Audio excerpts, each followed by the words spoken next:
એ સંત દાસજી મહારાજના મોટા સંત છે અને સ્વામિનારાયણ ભગવાન જે કહે છે તે જ સંત દાસજી કહે છે. ઘણા લોકોને આ સંત દાસજીના ચરિત્ર આ કહેતા ભગવાને જે સંત દાસજીને પરજો આપ્યો અને જેની દશા હતી એ સિદ્ધ દશાને જોતા એમ લાગે કે કંઈક ભાન નહીં. ભાન હતું પણ કોનામાં? શ્રીજી મહારાજ. એ દેહનું ભાન ભૂલી ગયા હતા, એ તનનું ભાન ભૂલી ગયા હતા, મનનું ભાન ભૂલી ગયા હતા અને એ મહારાજને પામી ગયા હતા. તો લોકોને ક્રિયાઓ જોઈને એમ લાગે કે સંત દાસજીને કઈ ખબર જ નથી પડતી, પણ સંત દાસજી કોઈને કઈ કહેતા નહીં અને શ્રીજી મહારાજ જે સંત દાસજીને આદેશ કરે, અંતર આત્માથી કહે, એ સંત દાસજી કરતા. ઘણી વાર સંત દાસજીને રોકવાની કોશિશો કરે કે હવે તમે બહુ ફર્યા, થોડા દિવસ રોકાવો. પણ જ્યાં 5-6 દિવસ થાય હાલત થઈ. કોઈના રોકાય નહીં. ઘણાએ કહે અરે સંત દાસજી મહારાજે તમને આજ્ઞામાં રહેવાનું કીધું છે ને તમે છો કે ચાલતા થાવ છો. ઘણાએ પાછળ દોડે ને સંત જાનીને પકડવા, તો ઘણા લોકો રસ્તામાં જોયા હોય ને એ કહે કોને ગોતો છો? ત્યારે લોકો કહે કે એક સંતને જોયા. અરે હા, એ સંતને જોયા, પણ એ સંત ક્યાં છે? એ સંત તમારા હાથે આવે તેમ નથી. તમે ખાલી ખોટા દોડો છો. કેમ? અરે એની ગતિ પવન જેવી હતી, આયા ને ગયા. એ તમારા હાથે આવશે નહીં. એવી સિદ્ધ દશાને પામી ગયેલા કોણ? સંત દાસજી. શ્રીજી મહારાજ જે એમની આજ્ઞાઓ કરે એ સર્વે આજ્ઞાનું સંપૂર્ણ પ્રકારે પાલન કરતા અને મહારાજના સ્વરૂપ સિવાય ક્યાંય એમનું મન ભમતું નહીં. અને ખરેખર એ જ માંગવા જેવું છે. દુનિયામાં આવી આપણે ઘણું માંગીએ છીએ. ભગવાન આપણને મનુષ્ય જન્મ આપે છે શેના માટે? ભગવાન આપણને મનુષ્ય જન્મ આપે છે શેના માટે? એ તો ભગવાનના ભક્તોને ખબર છે કે ભગવાનનું ભજન કરવા માટે આપણને ભગવાન મનુષ્ય દેહ આપે છે. પણ જેને સત્સંગ નથી, જેને કોઈ દિવસ સત્સંગ ના કર્યો હોય, જે કાયમી કુસંગમાં જ રમ્યો હોય, ભમ્યો હોય, એને પૂછો તમે કે ભગવાને આ મનુષ્ય દેહ શેના માટે આપ્યો છે? તો કહે છે કે મનુષ્ય દેહ ભગવાને એટલા માટે આપ્યો છે કે સારું સ્વસ્થ રીતે રહી ઘર સંસાર ચલાવવું. ઘર સંસાર ચલાવતા ઘરમાં અને જગતમાં માન પ્રતિષ્ઠા મેળવવી. આપણું દરેક જગ્યા વર્ચસ્વ હોવું જોઈએ. હાથ પગે દ્વારા મહેનત કરવી, બુદ્ધિ વાપરવી. આવા જગતના લોકો માનતા હોય છે, પણ ભગવાનનો ભક્ત છે ને એને ખબર હોય કે આ મનુષ્ય દેહ તો ભગવાન પ્રાપ્ત કરવા માટે છે. હા, જગતનું કાર્ય થાય પણ એ સાઈડમાં રહીને, એ જગતનું કાર્ય ભગવાનનો ભક્ત કરતો હોય ને પણ એને કઈ ભાન હોય નહીં. એ સતત ભગવાનના સ્વરૂપમાં જ રમતો હોય. એટલે મનુષ્ય દેહ પ્રાપ્ત કરી ભગવાન ભજી લેવા. નહીતર પંખો ફરે છે એમ ફરવાનું છે. આ પંખા ફરે એટલે સમજવું શું?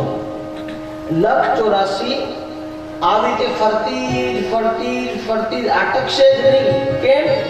કે ભગવાનની ઓળખાણ ના થાય ત્યાં સુધી પંખાની જેમ સતત ફરવાનું છે.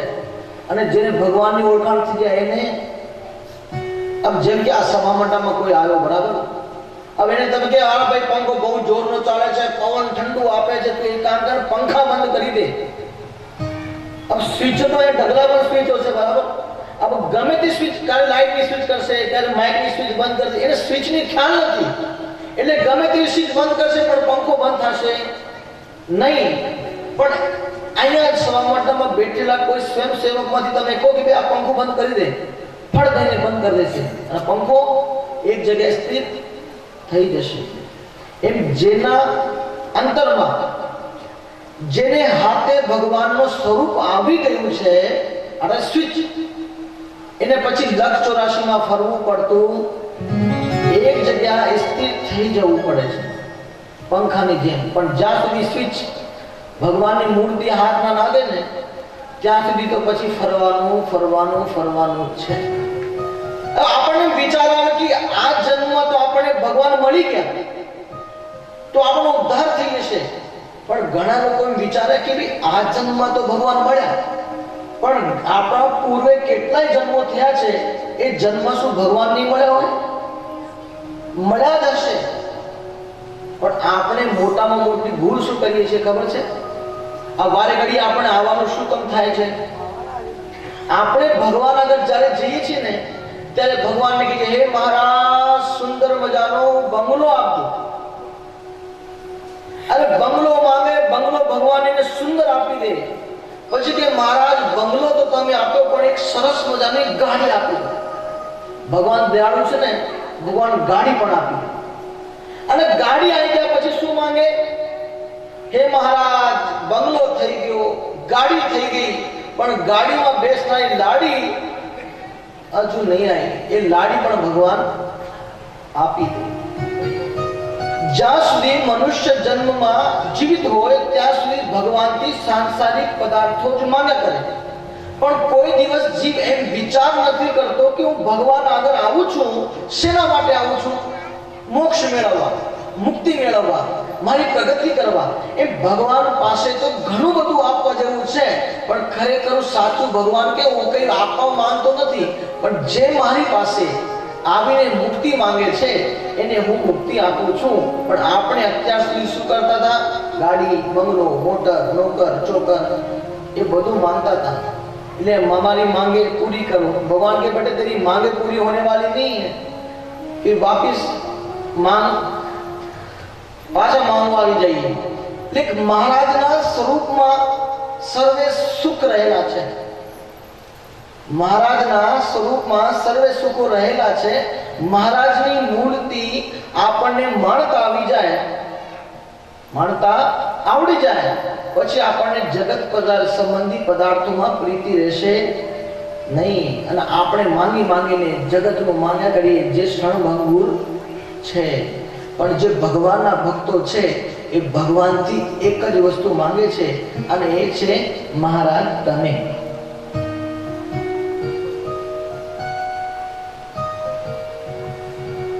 અને મહારાજ તમે જ્યારે ભગવાન આગળ ઉભા રહીએ ને ત્યારે માંગુ, મહારાજ અનંત જન્મો સુધી તમે અમને ઘણું આપ્યું છે, પણ મહારાજ એક એવું પદાર્થ રહી જતું હતું, એક વસ્તુ રહી જતી હતી, એના કારણે અમે વારે ઘડીએ માંગવા આવીએ છીએ.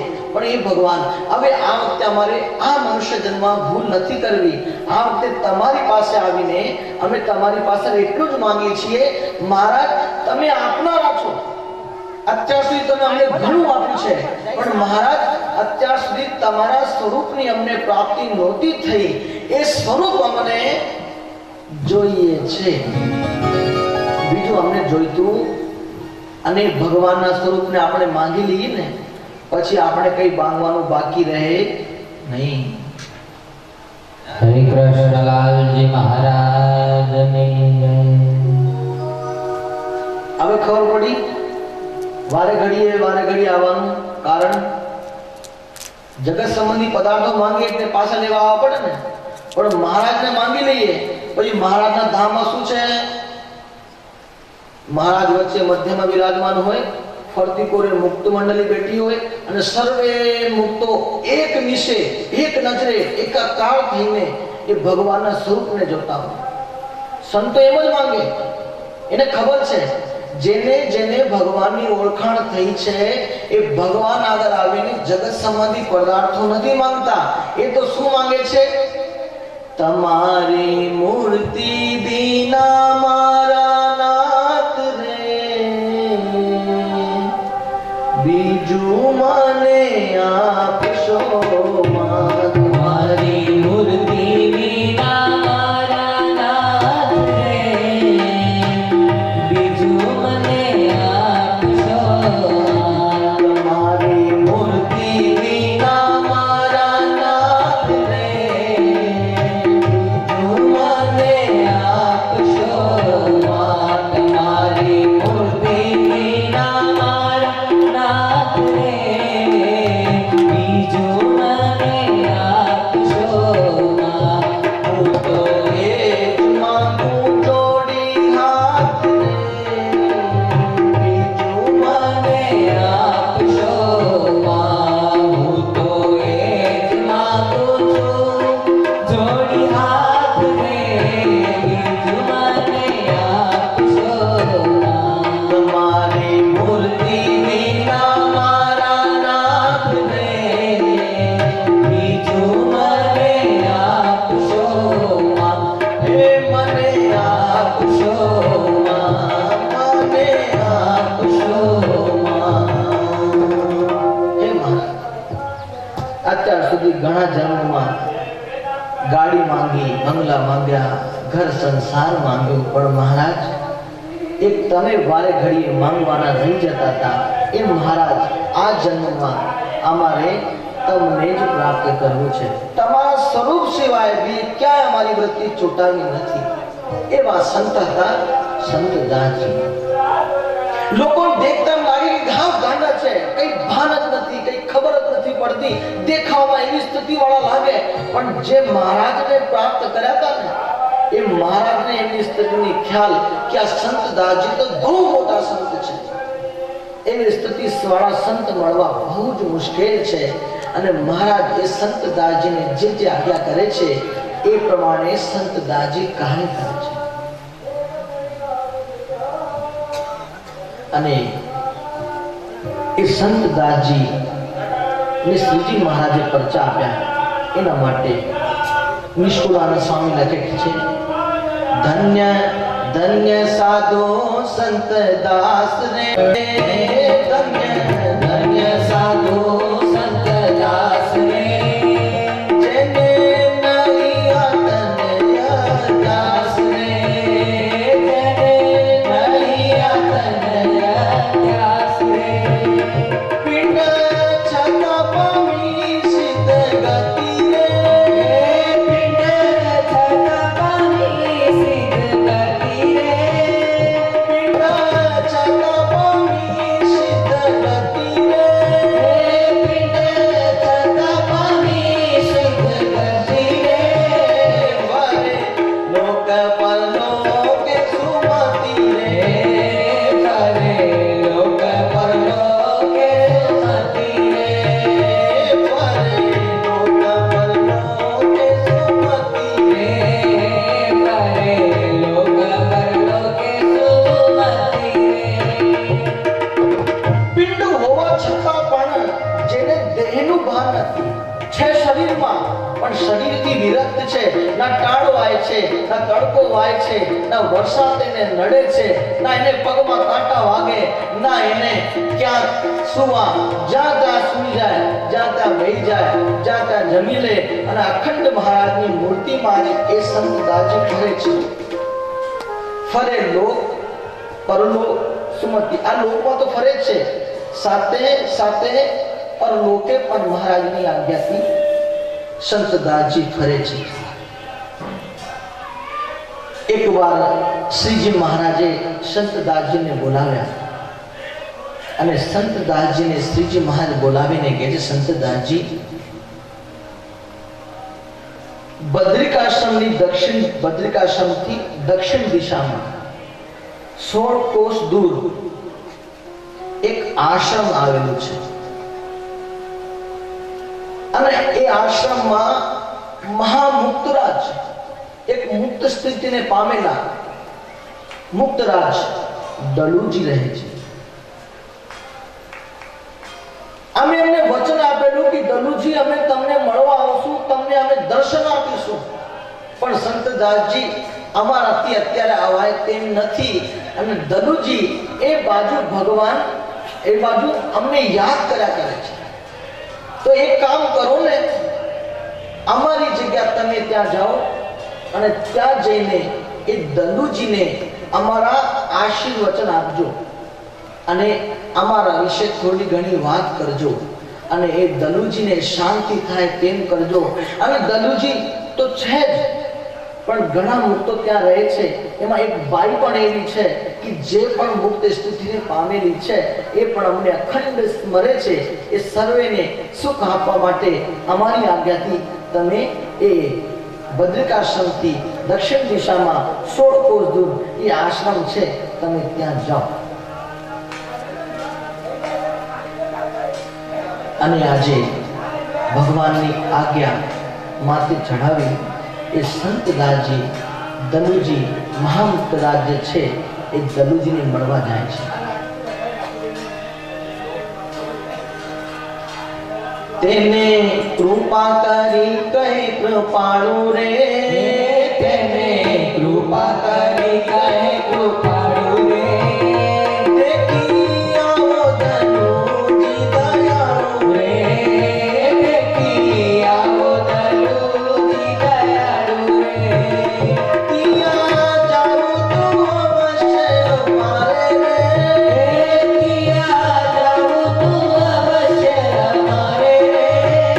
સરસે અર્થ દેગાય તમારે રે સરસે અર્થે દેખાય તમારે. કેતો આહી સર્વે માત્રે કે તો આઈની સર્વે વાત રે. સુણી દલુ થાશે રળિયાત રે સુણી દલુ દાશે રડિયાત રે. બીજા મુક્ત તલ્ય સટદાસ રે. બીજા મુક્ત થયા સતદાસ રે. બીજા મુક્ત થયા સટદાસ રે. બીજા મુક્ત થયા સતદાસ રે. એક પાઈ સુંદર સુજાસ રે. એક બાઈ સુંદર સુદાસ રે. તેને કેજો આશીર્વચન રે. તેને કેજો આશીર્વચન રે. જાઉં બેગે સુબેરે રાજન રે. જાઓ વેગે સુરેલે રાજન રે. સુણી વચન ચાલ્યા સંતદાસ રે. સુણી વચન ચાલ્યા સંતદાસ રે.